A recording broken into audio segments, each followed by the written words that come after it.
Nem sei porque eu tô falando isso. Era o que o tema mesmo?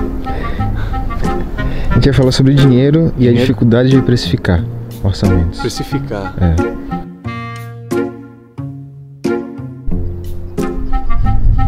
Deixa eu te mostrar o aplicativo. Mostre.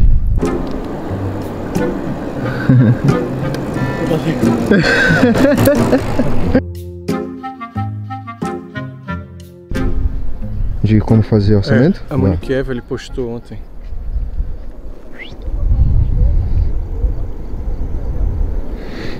Aqui, ó. Fazer orçamento é o aplicativo do autônomo brasileiro. Você pode fazer seu orçamento depois de verificar sugestões de quanto você pode cobrar pela hora de trabalho. Muitas pessoas têm dificuldade de precificar, né? Até você já me perguntou isso, né? Pô, quanto é que eu cobro? E aí, se você não se sente seguro dentro do seu trabalho, se você está começando, você acha que tem que cobrar pouco, né? Sim. Mas você nunca está olhando o quanto realmente seu trabalho vale, o quanto ele agrega para alguém. Eu nunca me esqueço quando eu estava numa obra, eu era estagiário ainda, aí chegou a parte de vendas ainda, a construção nem tinha começado, na parte de incorporação. Aí chegou uma agência apresentando um book, né? Um book do empreendimento, com aquelas fotos, mostrando os quartos, imagens em perspectivas, ilustrativas ainda. E aí o cara foi e deu preço, se eu não me engano era 49, 59 reais por book. E aí o cara chegou assim, poxa, mas é caro, eu vou precisar de muitos. Tá muito caro isso, né? Aí o cara chegou e falou, peraí, mas se o cliente... É esse o material que o cliente vai comprar um apartamento de 800 mil reais. Então não vale você botar dentro do seu preço 59 ou 69? Aí quando você pensa nisso, você fala, rapaz, por 59 eu tô vendendo 800 mil, né? Que é o meu grande alvo. É a mesma coisa, tipo assim, quanto é que vale o seu serviço? Que valor ele vai ter dentro do meu trabalho, né? O que você vai fazer? Sei lá, você é um psicólogo, né? Você vai cobrar por uma sessão. Talvez uma sessão daquela mude a vida da pessoa, ou 10, 20. E se no final a pessoa se vê resolvendo o problema dela, quando ela pensar assim, poxa, quanto eu investi para... Quanto eu daria para resolver esse problema quando ela estava desesperada? Às vezes a pessoa pode dizer, eu daria tudo. E qualquer coisa é barata.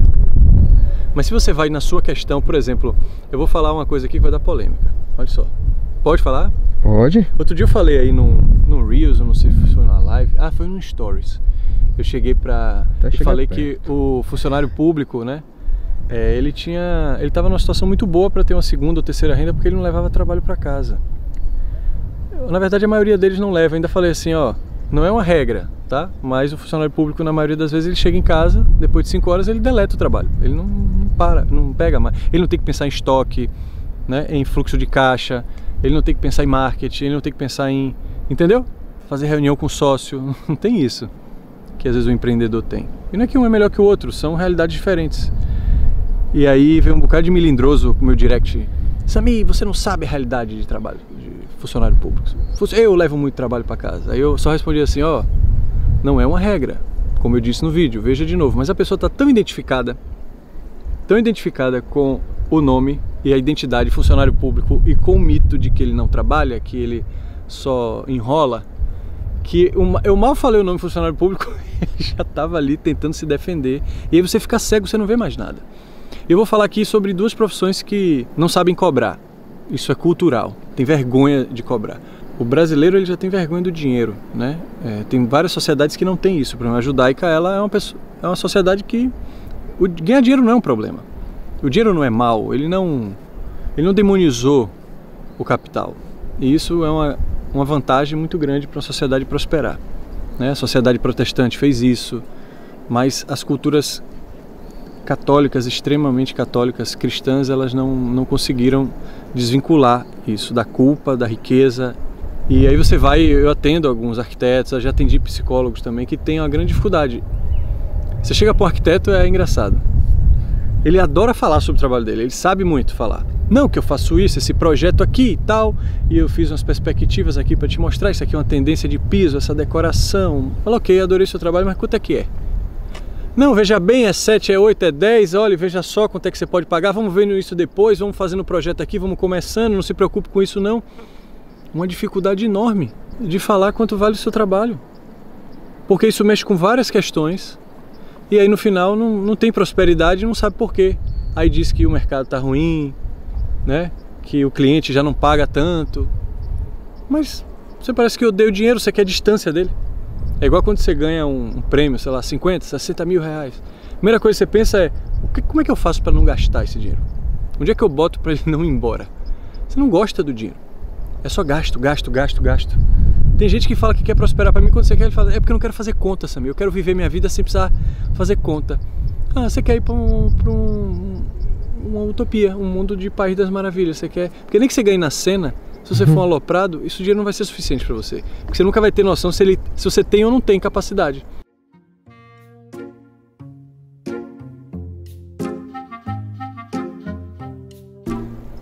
Enquanto estiver na conta, você está lá.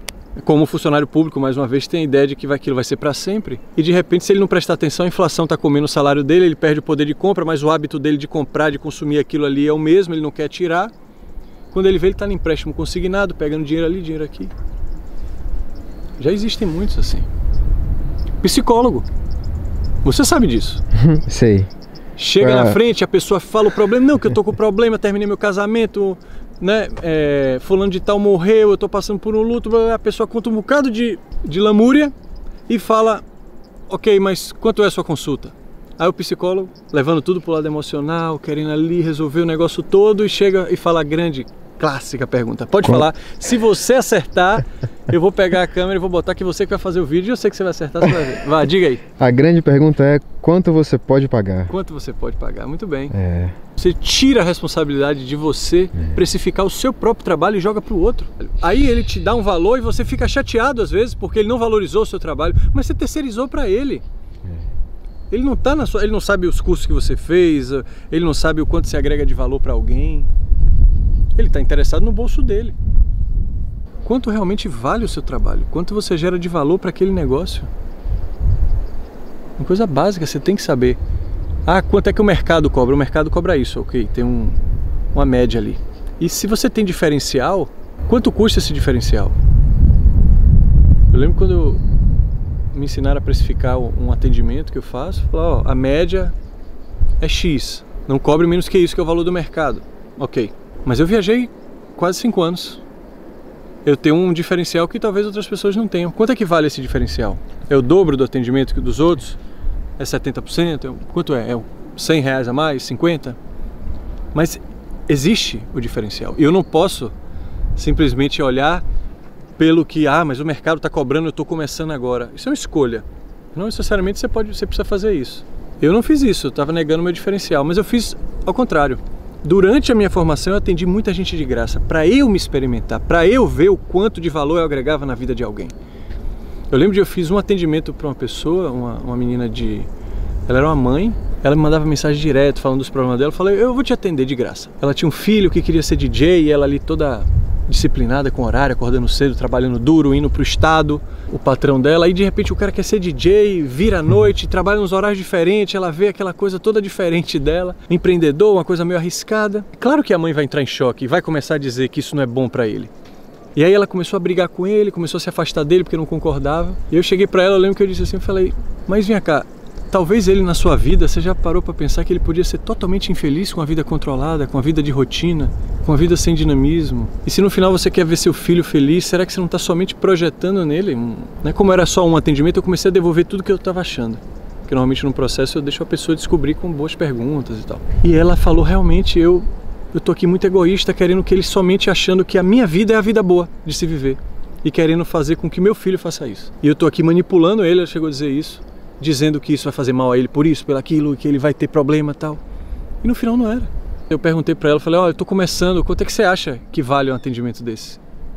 Ela falou, Samir, eu tô doida pra desligar o telefone aqui, porque você acabou de me ajudar a ressignificar a relação com meu filho. Quanto é que você acha que isso vale? Eu pagaria qualquer valor pra isso. Então você começa a ver que isso é muito subjetivo a depender do que você oferece. Uma coisa você está oferecendo vender uma caneta, mas até o arquiteto que vai vender uma ideia de uma casa, como eu falei, o psicólogo que vai vender uma ressignificação de uma história, uma interpretação diferente para fatos que aconteceram na vida daquela pessoa. Se você tem noção do que você está fazendo com a vida da pessoa, com o que você está oferecendo, aí você consegue precificar o resultado. Mas se você olha somente se você é bom o suficiente ou não, você nunca vai conseguir, principalmente porque a grande questão das pessoas hoje que me procuram é: eu não acho que eu sou bom o suficiente. Essa é a maior doença que existe hoje nos jovens. Como um amigo meu falou, você antes tinha um chefe, hoje você tem quase 30 mil. Tá todo mundo te olhando, então você não quer errar. Se você não quer errar, você não faz, você não arrisca, você não bota sua boca no mundo, você não diz o que você pensa da vida, você guarda pra si. Como é que você vai ver valor no que você pensa se você não tem o outro? O outro é muito importante nessa hora. E foi assim que eu fui vendo o resultado na vida das pessoas. Eu falei: nossa, quanto vale isso? E elas mesmas foram me dizendo.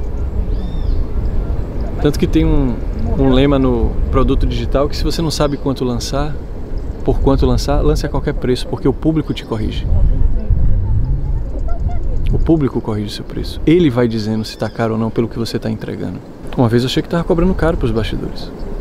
E quando eu cobrei o mais caro de todas as vezes, que foi essa última turma, foi a turma que eu mais recebi feedback que estava barato.